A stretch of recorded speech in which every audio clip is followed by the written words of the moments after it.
Welcome to Brandon Hall Group's HCMx Radio, the only podcast in the HCM arena that weaves current market research, HR technology, and industry leaders into each episode. Our HCMx Radio host is our Chief Operating Officer and Principal HCM Analyst, Rachel Cook. Hey everybody, and welcome to this episode of the HCMx Radio podcast. I am David Wentworth. I'm Principal Analyst for L&D here at Brandon Hall Group, and I am stepping into the shoes of our COO, Rachel Cook. So she's having me run this episode today, and she couldn't have picked a better one because I'm joined by my friend, Manoj Kulkarni, who's the Chief Executive Officer at Realizeit.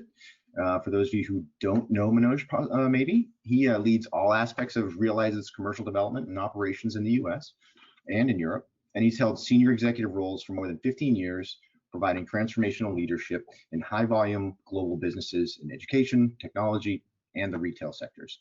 Manoj used to be the CTO for Career Education Corporation, where he pioneered the implementation of predictive analytics-based personalized learning across large-scale ground and online institutions powered by the Realizeit platform. His work at Career Education Corporation has resulted in awards and accolades from Information Week Top Innovators and Computer World Best in Education and Technology. So quite the pedigree there. And currently with Realizeit, the company Realizeit, they're on a mission to transform workforce development and drive learning innovation for large-scale organizations by maximizing the value of training operations with the first of its kind intelligent technology. The Realizeit adaptive learning platform is powered by a self-learning engine fueled by machine learning. It allows companies worldwide to transform from conventional one-size-fits-all content-centric corporate training and learning model to one that is personalized, knowledge-based, and performance-linked for every employee. And of course, one of the biggest reasons we like to chat with Manoj and Realizeit is they've won technology awards with us. In 2020, they won an Excellence in Technology Award as one of the most innovative and effective technologies in the AI and machine learning and LMT categories. And the adaptive platform for workforce development is a cloud-based software technology. So obviously you can visit realizeitlearning.com for more. Now, there was a lot in that, right? And but I think hopefully people, when you listen to not only Manoj's background, but also about Realizeit, you start to understand why I find these conversations with Manoj so interesting, because the work that they do and the research that we do very often coincide and converge, and that has never been more true than right now. We've been doing a lot of research in the area of personalized learning at scale, and as you have just heard, that's a lot of what Manoj and Realizeit do. They spend a lot of time working on the technologies, the underpinnings, and the science behind what makes that possible. And like I said, for us, we tend to put it under the umbrella of personalized learning at scale. The approach that Manoj and Realizeit are coming from is adaptive learning. And so I was going to say, maybe Manoj, you could do for us, talk about what adaptive learning is and what it means to your organization. Yeah. Thank you, David. First of all, thank you for those kind words. It's always good to hear those from respected colleagues. So thank you for the introduction. Good to be here. I'm excited to have this conversation with you. I think the notion of adaptive learning and words like that can have a lot of different meanings in there. From our perspective, from my perspective, and all the work that we've been doing for the past 13 years or so, and seeing the evolution of all of that. At the end of the day, adaptive learning is really more of the learning concept of moving away from what is more traditional one-size-fits-all to something that is customized, to something that is tailored, to something that is optimized. And it's optimized to the unique learning needs of every learner. Every learner learns with a purpose. The learning serves a purpose to that. And the notion of adaptive learning is to really figure out how to shape and fit to the needs of the learner to do that. Not a new concept. I mean, this is something that's been there for 50, 60 years, introduced in the notion of, by B.F. Skinner and a few other people in a long time ago. I think what makes it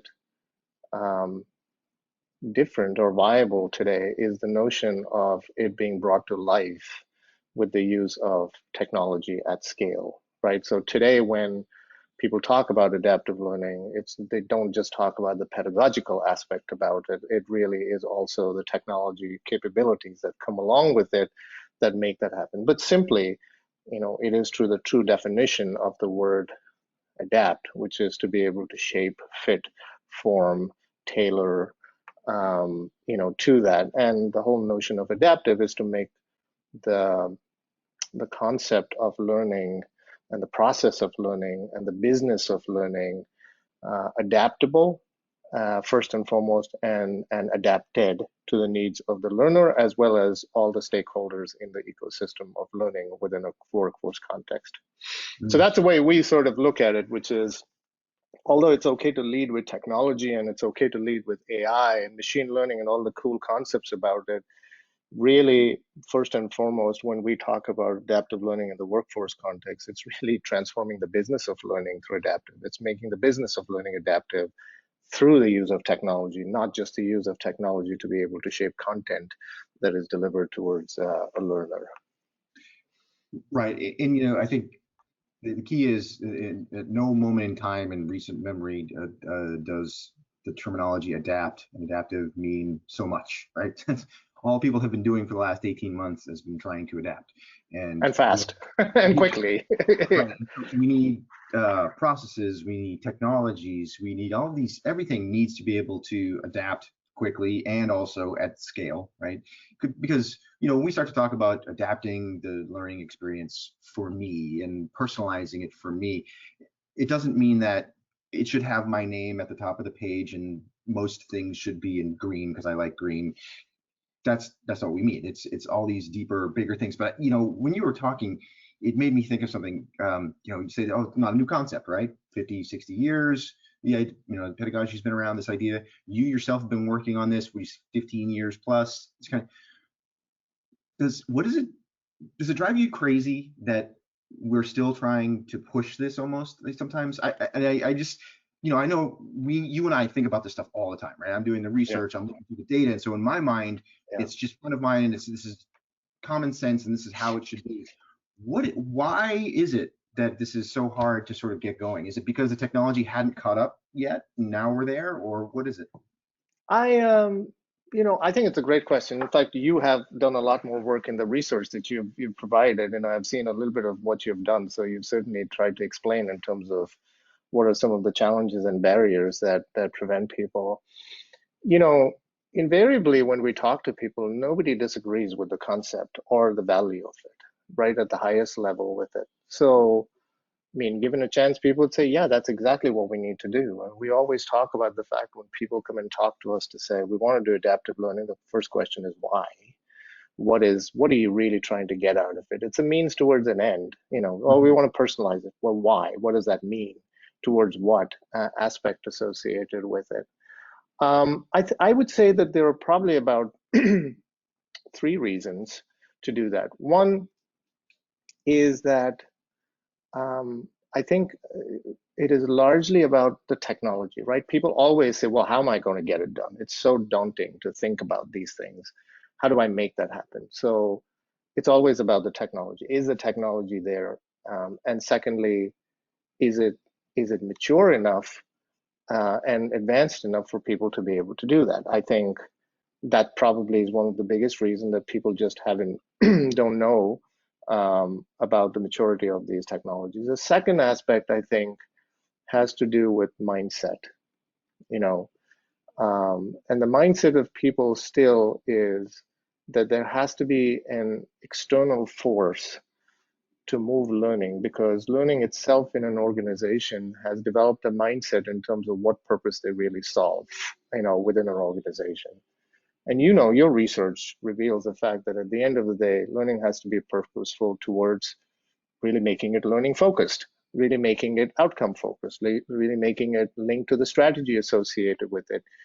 Yet I think more and more the mindset is that it's an essential function that has to provide some delivery capabilities, and that's all that needs to happen. So people start focusing on all the things that are not really important for learning to discuss the value associated with it, which is the outcome related. So it's more about content and more about, people's preferences, more about the technology or the integration and the lack of integration, and a whole lot of barriers associated with it. You probably, I'd love to hear your thoughts on that as well, because you've done the research on it.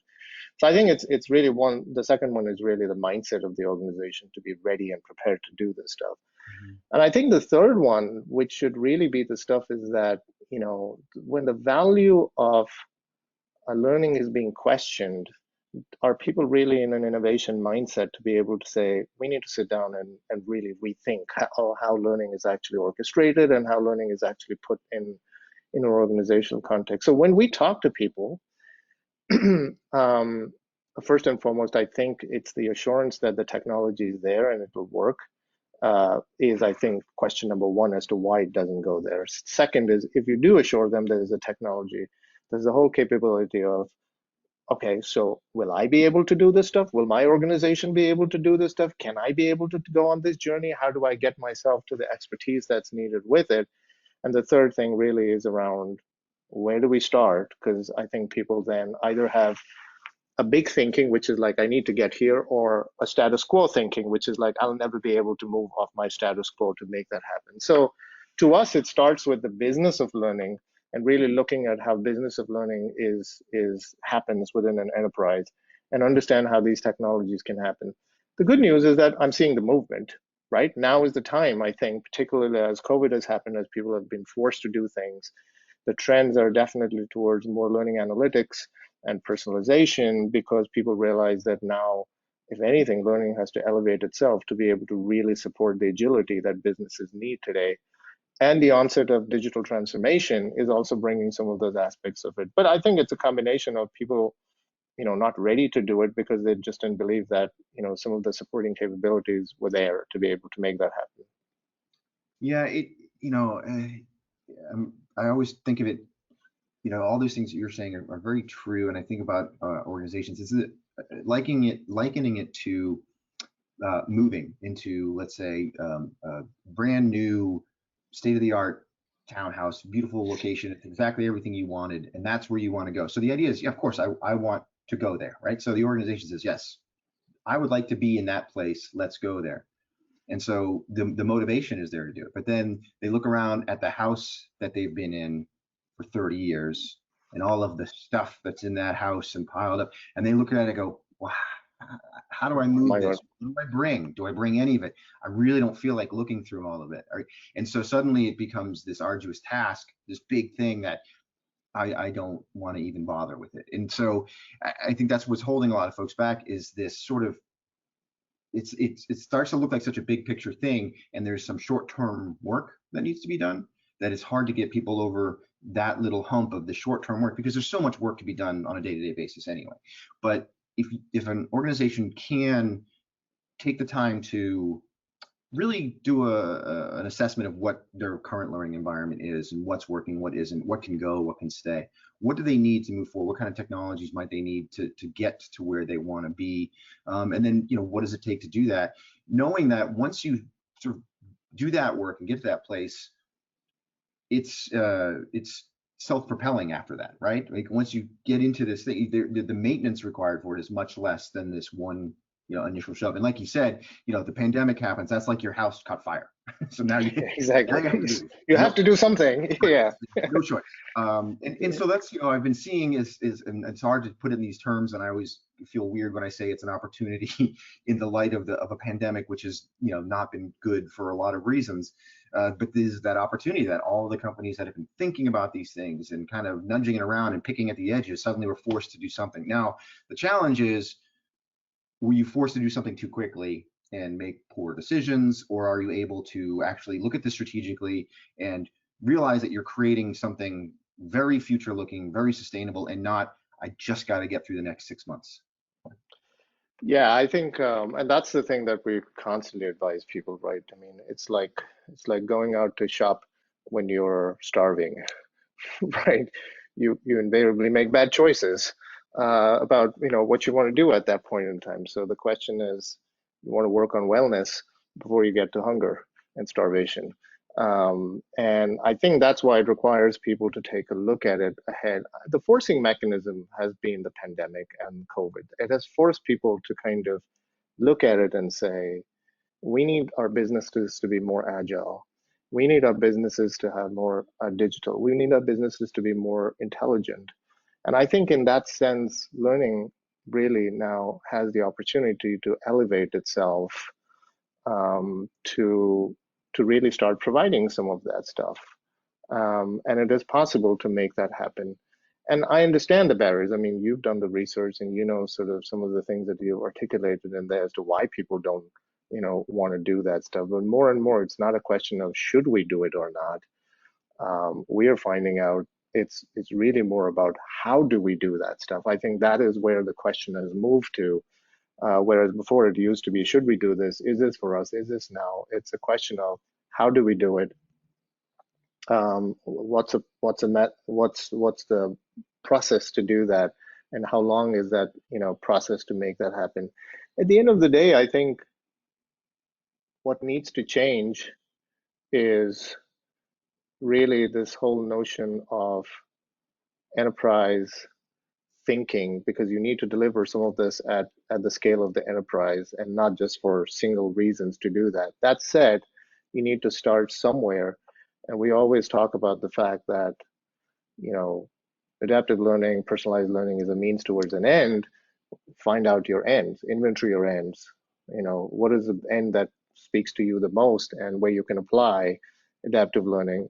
And let's just make that the starting point to be able to learn within the enterprise in terms of happen. Because a big piece of what's happening with this is that adaptive learning brings a lot of other things as well. It's not just about the learn and the content. It actually makes your entire operations adaptive. You're making it evidence-based. You're making it data-driven. You're making it real-time insights. You're offering people the ability to really know what's going on within their enterprise and the gaps and how to close those through learning. So the business of learning is becoming adaptive, not just the technology implementation associated with it. And that's where people have to start thinking about how instrumentation can be provided when you want to go somewhere, that there's something guiding you through that process to make sure that you reach that destination to it. That's the value that people have to get. I think it is still a big mindset issue, right? When people get to the right mindset, I think they prepare themselves to be able to say, we need to go on this journey. But it is a journey. I do agree with that. It's a journey for a lot of people to be able to get on there. But increasingly, we're finding more and more people are now getting to the point that they know that they need to get on this journey soon. Because, without that, they're just dealing with archaic, learning methods within an organization that will only lead to further questioning of the value of what learning is actually providing within an enterprise. Mm-hmm. Yeah, and that mindset element is huge. And in our research, one of the things we asked about from a personalized learning at scale, and we asked companies, are you working to do better with personalized learning? And yes, like almost 90% of companies say yes, we're trying to improve on our ability to deliver personalized learning. And then we say, well, where does the impetus come for that? Where, who's saying that we want to move in that direction? And almost equally, it comes from the organization itself, like the leadership, and the learners, right? So this mindset, it's out there, it's there. People want that sort of experience that they're getting in their everyday lives, where they don't even realize that they're interacting with things. There's all this other stuff that they're not having to interact with, that they don't even know existed, because it's been sort of pushed off to the side for them. So that the idea of being able to do that at work and in learning, and not, one of the things we used to hear all the time, one of the biggest engagement problems with learning is, I already know this, or I just took this last week, or my previous job, you're onboarding me, but my previous job, I have all this experience. Why do I have to do this again? And to hear that, well, you have to, as the response, that the engagement. Yeah. And I think that's why what we find more and more in terms of why we believe that's going to happen is, like, there is a huge cry for help in terms of when L&D leaders are looking to say the learning process has to become more effective. It has to become more efficient. It has to become more meaningful and relevant to people, right? That's when they will engage. And it has to become agile. Businesses are moving. So how do you move along these four dimensions while at the same time continuing to make sure that the engagement levels are very high with your employees? Because every institution, every organization is making a huge amount of investments, when they do learning, whether it's an organizational level or an individual level, to make that. How do you make it meaningful and relevant? So you want to engage people better. You want to make it, you want to optimize it, and then you want to maximize the outcome from learning, whether it is you want them to perform better in their job, whether you want to reduce the risk associated with them not knowing, whether you want to make sure that your brand value and your brand promise is actually being delivered through. There is a purpose, for learning within an organization, and there has to be a strategy that actually connects that learning to the business strategy associated with it. But that really is, when you look at all these things, everybody will say, yes, we need to do this stuff. In some form or fashion, we're doing it already, but yet they're not able to kind of get to the grasp of it in terms of why that happens. In our experience, getting to these systems that are these adaptive learning methodologies, as well as the mindset, as well as the technologies, that's really the underpinning of what needs to happen for any business of learning to be implemented going forward. Then you'll get the dimensions of effectiveness, efficiency, agility, and meaningful and relevance to continuously engage and sustain that performance of that individual in their jobs, right? That's really the search for the transformation of learning through that. So I believe that personalization serves that purpose, and adaptive learning is sort of the secret sauce that makes that happen, done right. Mm-hmm. Yeah. One of the other places where our work has sort of intertwined here is we just recently were doing a study on compliance training and whether or not organizations are going to start to approach that the way we're talking about learning in general, right? Compliance training has always been the laggard in these discussions. It gets left out and remains the same for a variety of reasons because of the nature of what it does. And it's just, we need people to take it and say that they did it so that we can meet all of our requirements. And then when you start to talk about the things that we're talking about, you say, oh, you can't do that in compliance. There's too many regulatory concerns. There's too many safety issues. It has to be these 40 hours in a seat, and it has to be this and that. But we're trying to do, in our most recent study, find out how companies are doing the things that we're talking about and applying to the compliance training, giving sort of a more business focus to it, like a business imperative as to why you're doing it, not simply to meet some not arbitrary, but need that seems to have no connection to you as a person, as a learner, as an employee, but actually putting it in. It isn't that we need you to pass forklift training, safety training, so that we can submit that you have passed it. We need you to take it because it makes you a better employee. You're safer in the warehouse. You're not running over your coworkers. This is what's important. I mean, that's a very basic example, but what I thought was very interesting to me is one of the organizations you had worked with. They work in like oil field,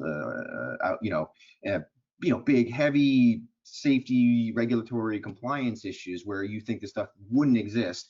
And the folks who were sort of leading the charge in learning really saw the appeal in this idea of adaptive learning, right? Let's give people what they need. Let's not waste their time with the stuff they already know. How do we figure out how to give everybody exactly what they need so we can do this stuff quickly? They had this sort of short time window. They wanted to get people up and running. And I think it was on very complex stuff like hydraulics training. And everywhere they turned to get help with this within the industry, the subject matter experts, the place where they were getting the information said, no, we don't do that. We don't do it that way. There's a book we wrote and it's this big and you can have the book and that's what you need to use. And so they went ahead and actually built their own program, and they used obviously your technology to sort of push that forward. But it's a great example of everything that we see, that there's this sort of roadblock there from compliance that it's hard to do because of all the ways people think about it.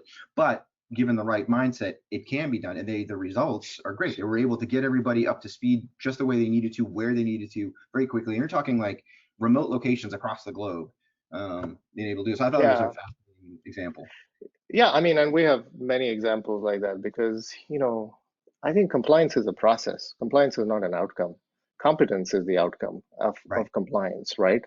And I think when you really think along those lines, that at the end of the day, any process that you're putting in, whether it's compliance or self-learning or directed learning or coaching, it really is to be able to make sure that people are competent in what they need to know, right? I mean, and if they're not, then there's risk, risk to the company in some form or fashion. And really, that's why compliance as a process exists, right? But what happens is that people fall in love with the process and forget what the objective of the process happens to be. So when you get examples like these folks, which who really look at it from the turn it around and say, let's look at learning from the perspective of the individual taking the learning. What value does it really bring to that individual?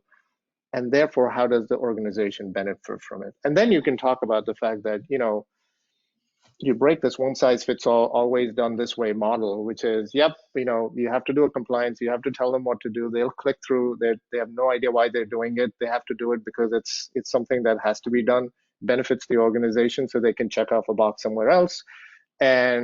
But you've wasted a lot of efforts, and you've actually missed the opportunity to train people to become competent in the whole process. So when we talk about compliance, we say it's compliance and competence and confidence, right? So move from 1C to 3Cs, which is like you can get compliance, but you can actually get competence, and you can be confident that these people have the competence associated with it. That's really the story of the oil one that you're talking about.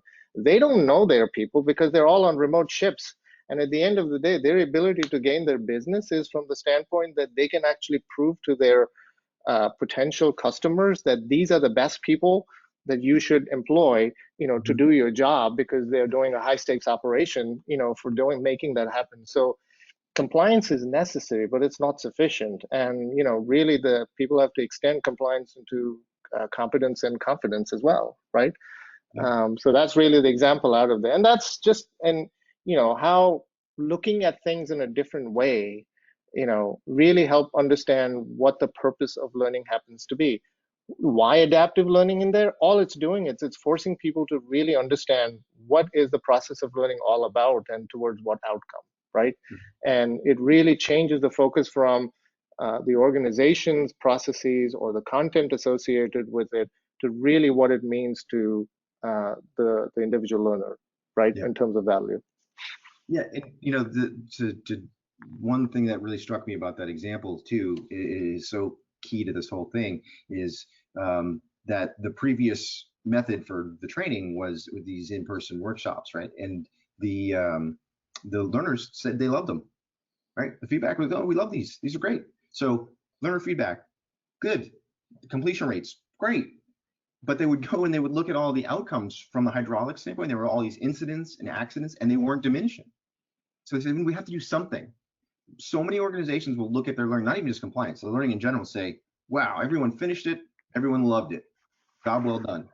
Yep. And yeah, without that business connection of are things actually happening, and not being able to know, like when you get into that competence and confidence, companies don't have the know how to measure that. They don't have the tools to measure and track that, so they just default to, look, I know the training's good because we made it, and all I need to do is make sure everybody went through it, without any insight into, did behaviors change? Are people retaining the knowledge? Are they doing the things? So yeah, I think the mind shift isn't just, are we open to new technology, right? It's, are we able to think linearly about learning through this whole thread, right? All the way from the outcome at the beginning, which is the outcome at the end, and everything that happens in between. Yeah, I mean, it's not that radical to think about it, right? And then you sort of think about it with a mindset like that, why do people sit and bemoan the fact that nobody appreciates what they do, for the organization, right? And it's not that delivering learning is easy. I mean, there's a lot of effort that's going in, but really being able to reframe that to making it purposeful and meaningful and on a continuous basis, right? I mean, that really becomes the key. So you've hit on one point that I think becomes really, really important, that we feel, organizations have to elevate themselves. It's really on this notion of measurement, right? It's like And we often ask people when they talk to us, it's like, oh, we delivered the training. They're happy. Everyone reports that they're happy. Everyone completed this stuff. And the question is, but how do you know that they really know? How do you know that they really know? What mechanism have you put in place to know that they know? Have you connected to the number of errors that they made? Have you connected to risk stuff? How are you gathering the information to know that it is effective and it delivered on what you actually were trying to do with it?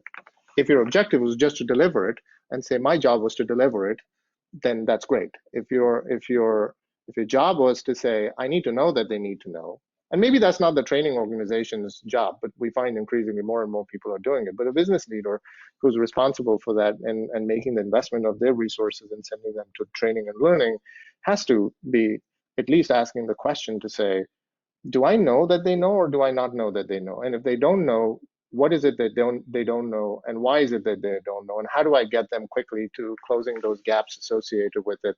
So measurement in that case, the visibility to that becomes really, really key in terms of understanding how to do that. What we're talking about is really about the notion of linking learning to linking individual competence and performance, right? That's really the key that needs to be put across the board to make that happen. And measurement plays a big, big role in that to make that happen. If you're just going to use traditional methods to say satisfaction of users and completion rates are a measure of success, then I don't think learning will ever be able to show its value to really a business strategy and business performance. Yeah. I mean, those are important bits of data to have, right? No one's saying don't collect that, don't track that, but on their own, they're almost meaningless. Yes. And that you can show a difference between the people who did complete something and the people who didn't, and you can show a difference between how they perform, how they behave.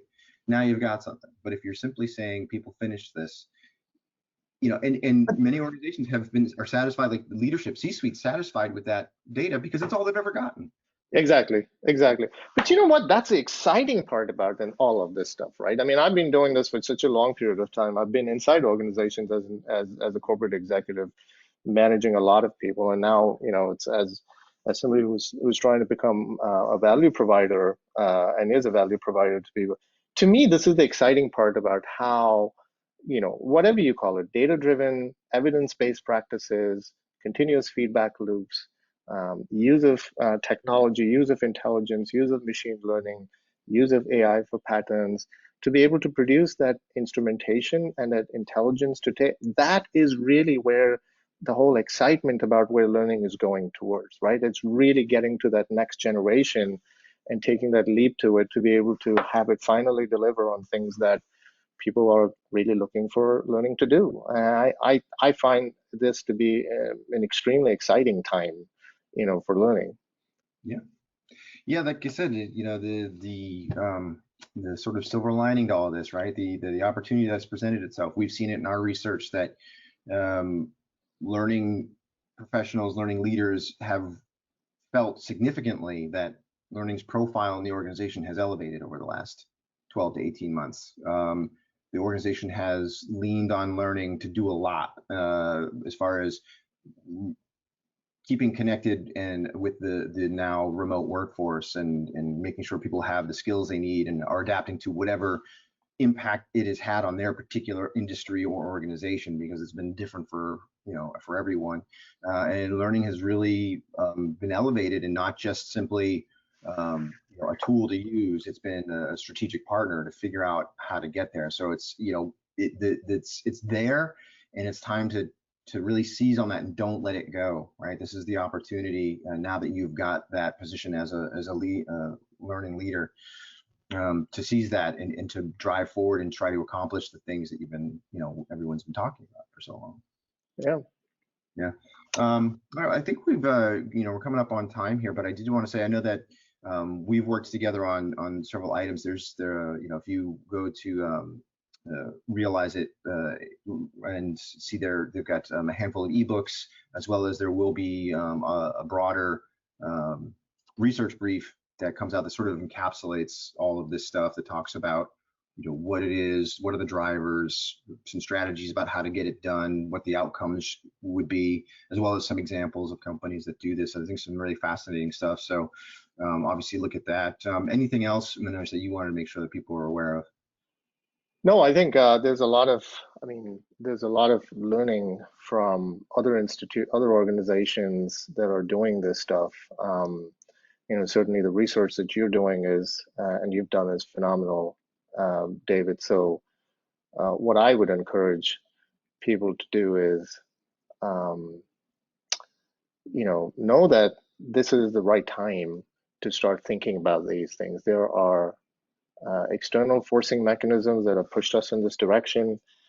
There are internal, aspirations in terms of going to this point.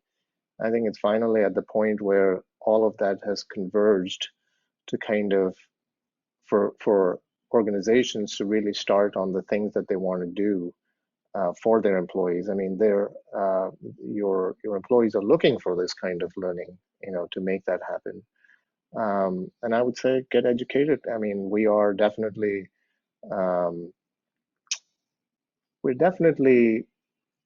interested in making sure that we provide the thought leadership as well as the know-how in terms of how this needs to be done and what this really means.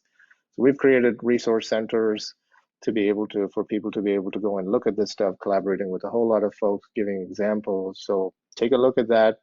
And, if you want to learn more, if you want to talk more, if you want to, engage in dialogue with us, because a whole lot of the stuff that we do has a consultative angle to that as well, because we know that people don't know what they don't know.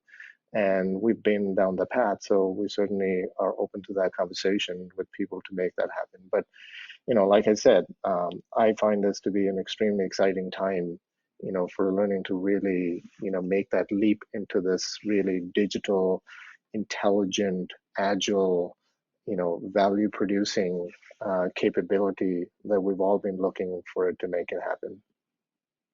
Absolutely. Well, thank you so much, Manoj. I appreciate you spending some time with us today. And thanks everyone for tuning into this episode of the HCMx Radio podcast. And so again, thanks Manoj. Thanks to Realizeit for providing your time today.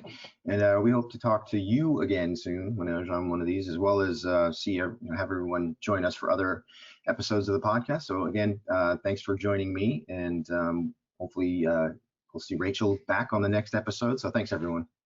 Thank you. Happy to do this.